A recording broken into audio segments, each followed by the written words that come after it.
Hi guys, my name is Daniel Kuria from afqjournal.wordpress.com, and today we're going to learn how to price whole life contracts, which are insurance product where a policyholder pays a premium amount to an insurer, then the insurer pays a benefit amount to the policyholders through the beneficiary. That is, when the policyholder dies, the beneficiary listed in the policy contract get a lump sum amount or a benefit amount. So in pricing a whole life contract, we'll just use the equation of value, which is one of the very fundamental equations in finance, actuarial, and insurance. In actuarial, just equates the premiums to the benefit factors. This is basically the cash outflows equals to the cash inflows, where the cash inflows are the premiums and the cash outflows are the benefit. And we can also have on this side, we can have on the right hand side the benefit, together with the benefits, the expense amount incurred by the insurer, because they're also expenses. For the premiums, in a whole life contract we can have variations of how you pay premiums, but the most fundamental and the most common methods are either a single premium or annual premium. So a single premium is just a lump sum amount where the insurer, the policyholder, sorry, pays an amount or giving sum of money to the insurer at inception, that is when they're writing the contract. While in an annual premium, this is an annuity where paid only on survival. That is, it's only paid when the policyholder, the person who's written the contract, is alive. That's what you have here. And it can never be an advance or in arrears. We're going to use an annuity in advance. If you have been to an actuarial class or an insurance class, you'll recognize this notation here. So the notation basically gives, the notation basically is a summation of a single annuity, and then it's discounted to time 0 when you're pricing the annuity, and then you multiply the probability that when the premium is being paid, when that unit of premium is being paid, the policyholder is still alive. Okay, so if you sum all that, we'll have the MPV annuity factor, that is the mean present value of the annuity factor. For the annual premium, for the single premium, that is just the present value of the benefit paid to the beneficiaries of the policyholder. The other thing that we have to look at is the benefit. So the benefit traditionally is just a lump sum paid on death. That is, when the policyholder dies, the beneficiary gets an arbitrary amount of money, for example, $1 million Kenya shillings. Okay, it's not arbitrary as such because it's determined at inception when the contract is being written. As I mentioned earlier, on the right hand side of the equation, you can also have the expense. So the expense, what the expense does is it gives, you can have it in various, you can input it in the pricing in various forms. The expense comes in the administration expense, the commission expense, very many expenses that the insurer incurs because of writing this particular policy. So what you're going to have here is just have it as a percentage of the premium. For example, put it as 10% or 5% of the premium, and not really care how the insurance company is going to use it. This is one of the very simple ways of incorporating expenses in pricing insurance products. So you can read more on annuity functions and actuarial functions in the Life Assurance Mathematics by W.S. Scott, or you can also look into our blog afqjournal.wordpress.com for more information. So the next thing that you're going to do now is price the contract using the MS Excel software. The first thing that you do need is the live tables, and to get live tables you can get them from afqwordpress.wordpress.com, or you can go to Google and just type livetables.xls. You'll get a variety of tables used by different insurance companies to price their product. They're all free to use, and you can just play around with them so that you can become more familiar with pricing insurance products. So here what we have X, which is the age of the samples collected of the population. So for example, you have a person age 12, probability of them dying, QX is 0.00189. I do understand that life tables come in two pairs for males and for females, but here we just have a collective life table, because what we really want to do is get a crude way of pricing a whole life contracts. Okay, so let's get to business. I'll just delete this. I'll just delete that so that we can start afresh. Okay, so what do we have here? We have various inputs to our model. The first input that we have is the sum assured. This is the amount of money that will be paid to the beneficiaries in case of the policyholder's death. So this is just an amount I put here. You can put any amount that you want. You can put 7887, whatever amount that you want to play with.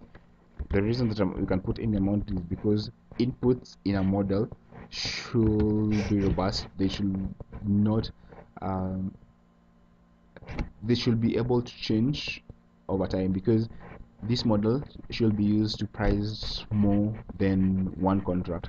Therefore, you should make it as robust as possible by making the inputs variables and not static figures. And the next thing that you need to determine is the age of policyholder at entry. Here I just put the age as 39. This is just also an arbitrary age value. You can change it to 45 or any amount that you want. Interest rate, this is the discounting rate for both the benefit factor and the premium factor. The expense, as I mentioned, we're going to put it as a percentage of the premiums, just an arbitrary percentage, 5%, 6%, 7%, whatever amount that you want. And if you at work, perhaps there is a percentage of expense stipulated by your employer. You may use that. So the first thing that I did here is get the time. Have a timeline. Since you're dealing with cash flows at different periods, we're going to have them affected by the present the time value of money, and also because they're affected by mortality, they're going to be affected by the mortality in the different years, because we do know and realize that the mortality of a person aged 45 is not the same as the mortality of a person aged 51. Therefore, the premium amount paid by the premium amount paid by a person aged 45 is not the same as that paid by the person aged 51, because of course the value is the same, but when it comes not to the pricing, it's not the same, because they're affected by the different probabilities and different time value of money. Okay, so the next thing after getting the timeline is let me just delete that to start afresh, is the age. So we're assuming that 0 means inception of the policy. Okay, so at inception of the policy, the person is aged 45. We can put that as a static so that it doesn't change by pressing F4 plus 0. So at inception, the person is aged 45. And then if you drag this down, the next year it will be 45, 45, is 45 plus 1, and so on and so on. So the age of this policyholder progresses over time, which is what we expect. The next thing that we need to determine is the QX, the mortality of the policyholder at the different age periods. So we do have the data already here. So what we need to do is just pick it from there. And to pick it from here, we can use one of the very beautiful Excel function, VLOOKUP. Just VLOOKUP. So what VLOOKUP does, it looks up this value that you've given it, and then it looks up in this table, the life table, and then we want I can put that as static, and then we want the second values in the second column of the table, because what we do want is the mortality. So what we want this function to do is look up for age 45 here, and then give us the value in the second column here. Okay, and then we want it to give us an exact match, very exact match, because these are very sensitive values, mortality. So if you drag this down, this will give us the different mortalities in different time periods. And then the next thing that we do want is the PX. PX is just the probability of surviving in the next 1 year, which is 1 minus probability of dying in that particular year. Okay, just like that. So And then what we have next is KPX. This is used for the pricing of in getting the MPV factor of the premium. So what does KPX mean? KPX, let's say K is 0 here, and X is 45. So it means probability of a person being alive at that particular moment, because it's 0 p 45.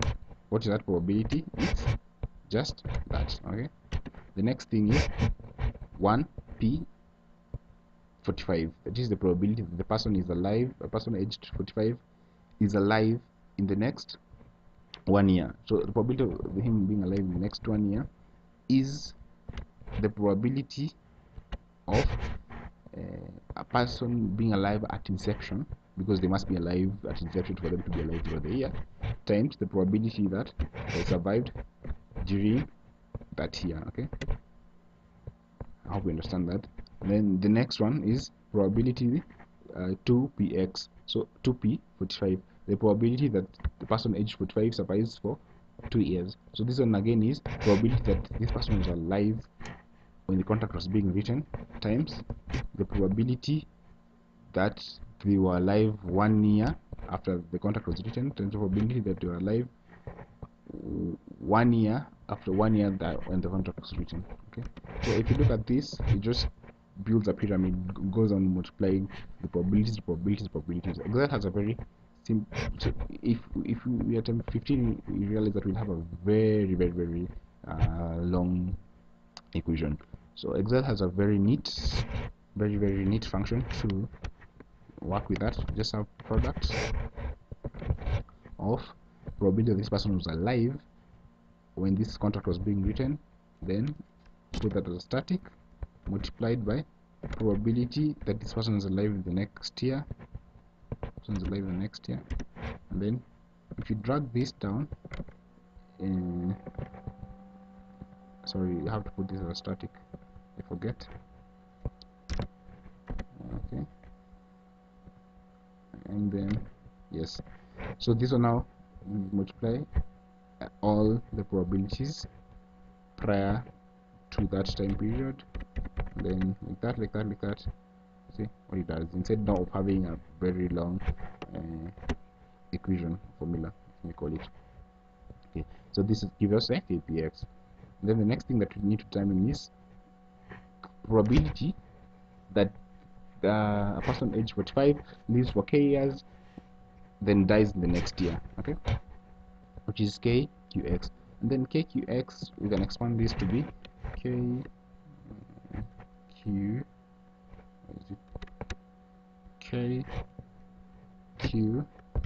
KQX is equals to KPX times QX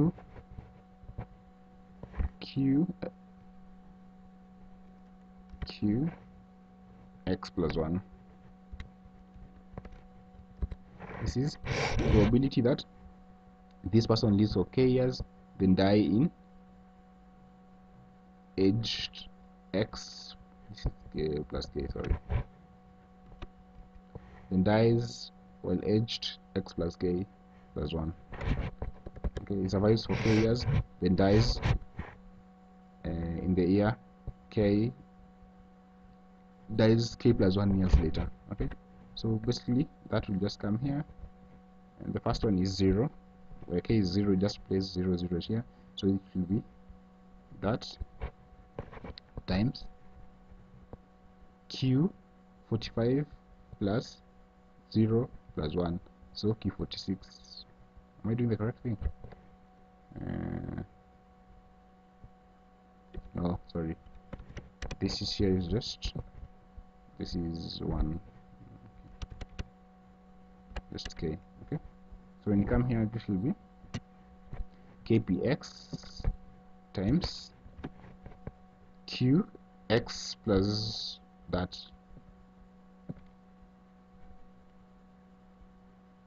qx plus 1, which is that, because it's q 45 plus 0. Okay, then just drop that one, okay, fill. Sawa. Then the next thing now we need to do is the discounting factor, which we'll do in the next video.